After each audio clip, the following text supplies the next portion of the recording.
Good morning to all. This is Dr. Padma, Assistant Professor, Department of Physics, Institute of Aeronautical Engineering. Today I am going to discuss about the pin diode. So, the topics are construction of the pin diode, operation of the pin diode and applications of the pin diode. These are the topics going to be covered in this session. What is pin diode? So, in pin diode means P-type intrinsic N diode. P-type intrinsic N diode. P-type intrinsic region and N-type. P-type intrinsic N-type. So, in a pin diode, the semiconductor vapor was heavily doped narrow layer of P-type material. So, this is the narrow layer of the P-type material. That narrow layer of the P-type material separated from an equally heavily doped narrow layer of the N-type material. Here, I am taking P-type silicon and N-type silicon. Silicon is the material. So, pin diode means P-type intrinsic N-type diode. So, in this diode, the P-type semiconductor was a heavily doped narrow layer of the P-type semiconductor that is separated from an equally heavily doped narrow layer of the N-type material by a thick layer of the high resistivity material that is intrinsic. Here the intrinsic region is very lightly doped material. This is heavily doped P-type material and N-type is also heavily doped N-type materials. So, in a pin diode, the semiconductor vapor was heavily doped P-type layer that is separated from an equally heavily doped N-type layer. So, N-type layer by a thick high resistivity material that is the intrinsic material as shown in the figure. Here P-type region is heavily doped and N-type region is also equally heavily doped. These two regions are separated by a very lightly doped thick layer that is called intrinsic region. Here total the silicon vapor. So P-type silicon, P-type region is heavily doped. It is a thin layer and N-type region is also heavily doped. It is also a thin layer. These two layers are separated by a thick layer of very lightly doped intrinsic material, intrinsic region. So it is called intrinsic region. So the middle part is called the intrinsic region. Pin diode means P-type intrinsic N-type diode. Here the P-type material and N-type material both are heavily doped materials. Those are separated by a lightly doped thick layer of the intrinsic material, intrinsic region. So, generally, silicon is widely used because of its power handling capacity and high resistivity in the intrinsic and easy of the fabrication.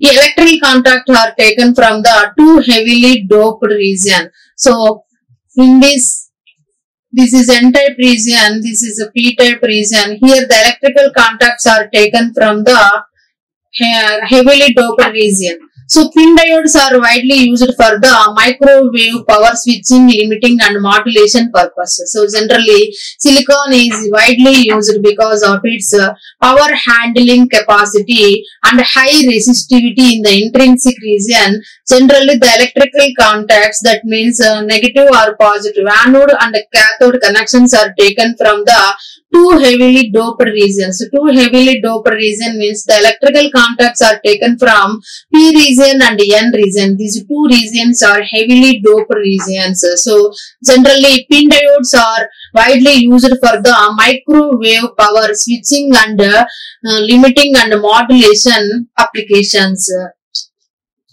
Pin diode. The pin diode act as a low frequency rectifier. So pin diode is generally act as a low frequency rectifier that could rectify more power than ordinary PN junction diode. So compared to PN junction diode, the pin diodes are acting as low frequency rectifiers that could rectify the more power compared to the ordinary PN junction diode up to about 100 megahertz. The operation is similar to the ordinary PN junction diodes. So PN diodes are acting as low frequency rectifiers compared to the PN junction diode. They could rectify more power than the ordinary PN junction diode. That power is about 100 megahertz. The operation is very similar to the ordinary PN junction diode. At higher frequencies, the PIN diode acts as a variable resistance. At higher frequencies, the PIN diodes are acting as variable resistance. So, rectification ceases at higher frequencies due to carrier storage junction and the transit time across the large intrinsic region. So, rectification ceases at higher frequencies, due to the carrier storage junction and the transit time across the large intrinsic region. So, the PIN diodes are acting as a low frequency rectifiers. They could rectify more power compared to the ordinary PN junction. That power is about 100 megahertz. The operation is very similar to ordinary PN junction diode. At higher frequencies, the PIN diodes are acting as a variable resistance. At higher frequencies, the rectification ceases due to the carrier storage junction, and the transit time across the large intrinsic region. So, under zero and reverse bias, the diode has a very high impedance. At zero and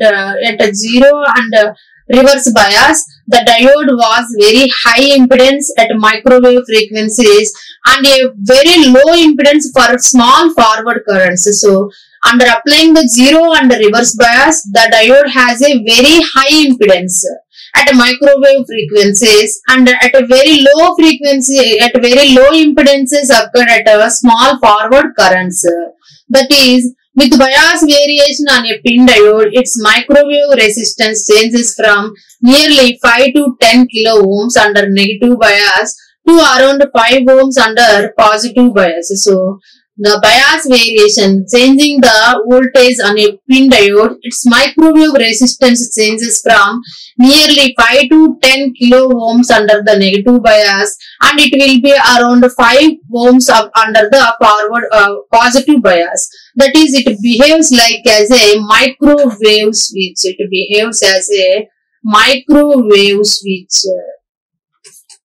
So, under zero and reverse bias, the diode has very high impedance. At zero and reverse bias, the diode shows very high impedance and for small forward currents, it has low impedance. So, by varying the bias on a PIN diode, its microwave resistance changes nearly 5 to 10 kilo ohms under the negative bias and around 5 ohms under the positive bias. That is, it behaves as a microwave switch. Construction of the PIN diode. The construction and electrical equivalent circuit and the resistance variation with the bias. So, resistance variation means the varying of resistance with respect to voltage are shown in the figure. So, this is the construction of the PIN diode. It has a wire contact. This is the silicon chip. So, totally it is wounded in the ceramic housing. So, the construction this is the electrical equivalent circuit. This is the junction capacitance. CC is the junction capacitance. So, by varying the resistance, the bias voltage are shown in the figure. Here, in x-axis, we are taking the voltage and y-axis, we are taking the resistance on the y-axis. So, the variation of the resistance with respect to voltage as shown in the figure. At low voltages, it shows the higher frequency with varying the voltage. By increasing the voltage, the resistance is slowly decreases with respect to voltage. So, when the diode is mounted across a 50 ohms coaxial line, it will not load the line under back bias. So, under the back bias, it will not load the line. It reflects most of the power under forward bias. So, it reflects the most of the power under the forward bias due to the mismatch and loading. So to improve the power handling capability, several diodes can be used in parallel, and switching of more than 150 kilowatts peak can be achieved. So the shunt depletion capacitance CJ is the depletion capacitance limits the upper frequency operation. So when the diode is mounted across a 50 ohms coaxial line, it will not load the line under back bias. So it reflects most of the power under forward bias due to mismatch and loading. So to improve the power handling capability, several diodes are used in a parallel, and switching of more than 150 kilowatts peak can be achieved. So the shunt depletion capacitance CJ limits the upper frequency operation. So the diode is mounted across a 50 ohms coaxial line. It will not load the line under the back bias. It reflects the most of the power under forward bias. So to improve the power handling capability, several diodes can be used in the parallel, and switching of more than 150 kilowatt peak can be achieved. So the shunt depletion capacitance CJ limits the upper frequency operation. So operation of the pin diode. So the operation of the pin diode can be explained by considering three conditions. First one is the zero bias, second one is the reverse bias, and third one is the forward bias conditions. So the operation of the pin diode can be explained on the basis of the three conditions. First one is the zero bias, second one is the reverse bias, and third one is the forward bias conditions. So first one is the zero bias. So the figure shows the operation of the pin diodes. P-type intrinsic, N-type.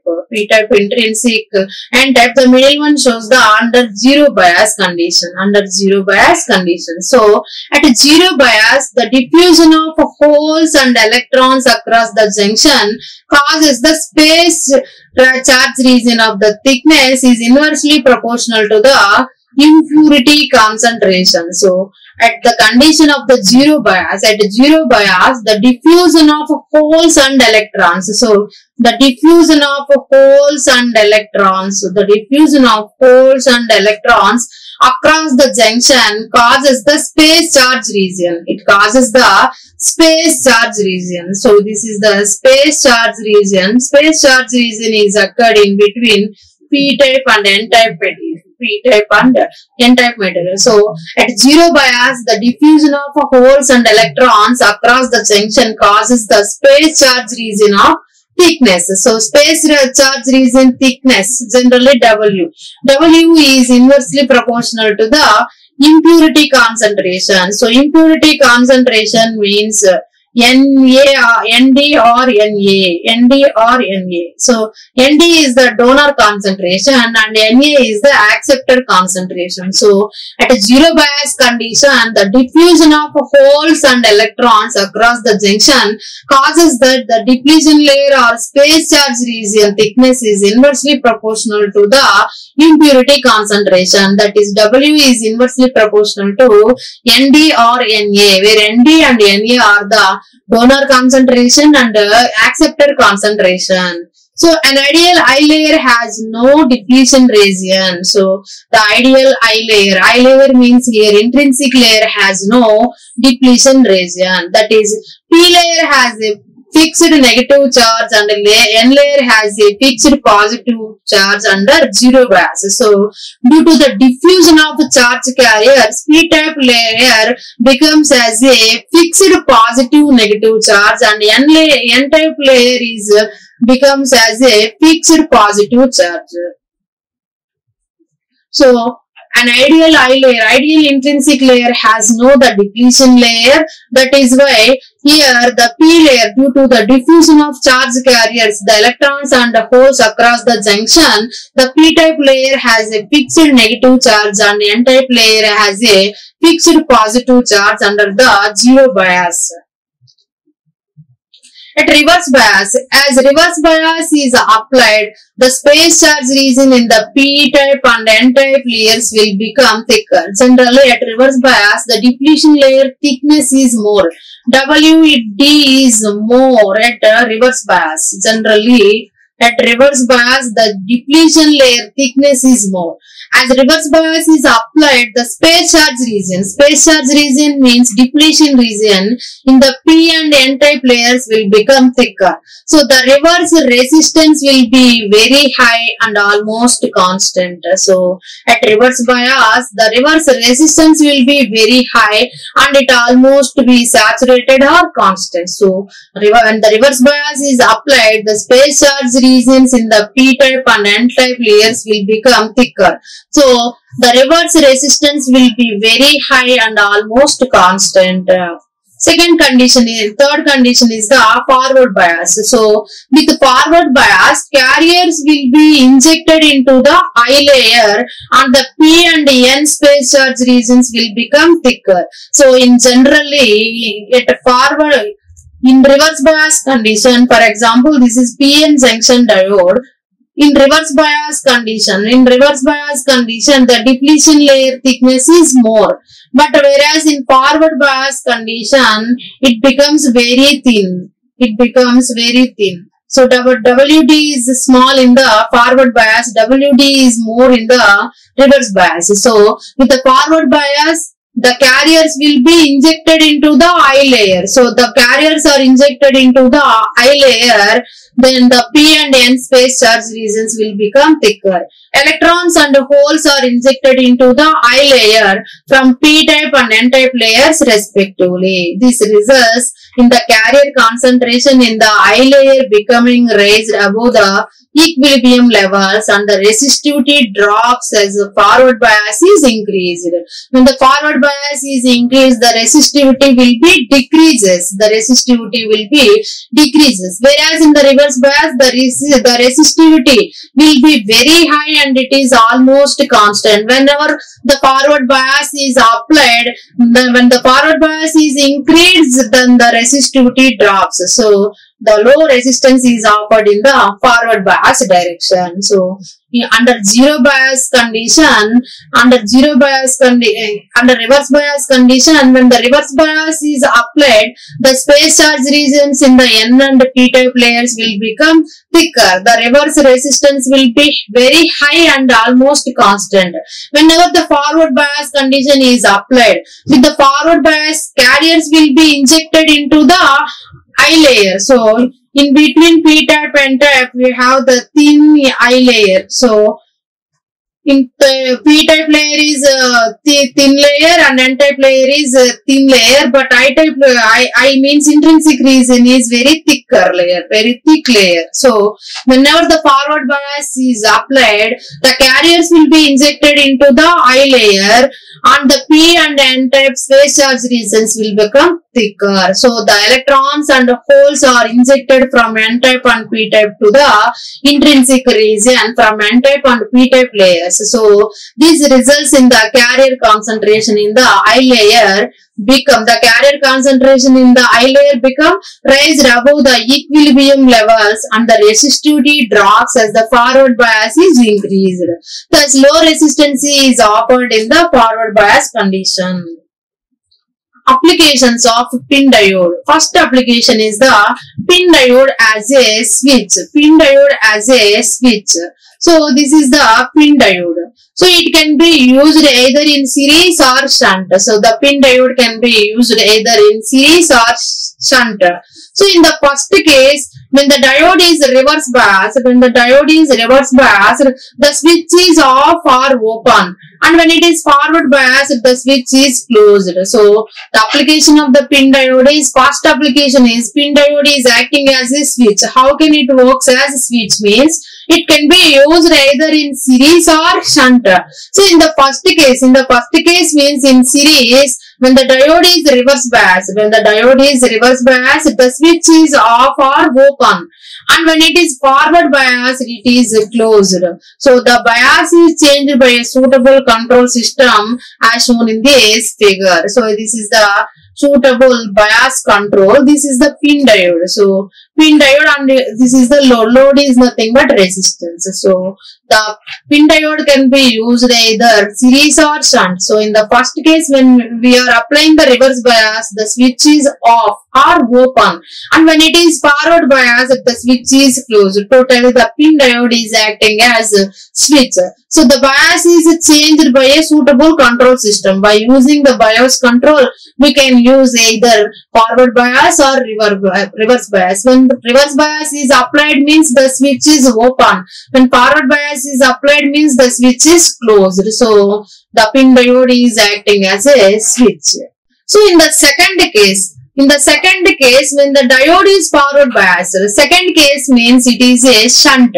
So first one is the series, the second one is a shunt. So in the second case, when the diode is forward biased, it offers a short circuit. Hence energy is fully reflected back and no power flows to the load. Hence the switch is open. So in the second case means the diode is used as a shunt. So in the second case, when the diode is forward biased, it offers a short circuit, as the energy is fully reflected back and no power flows to the load.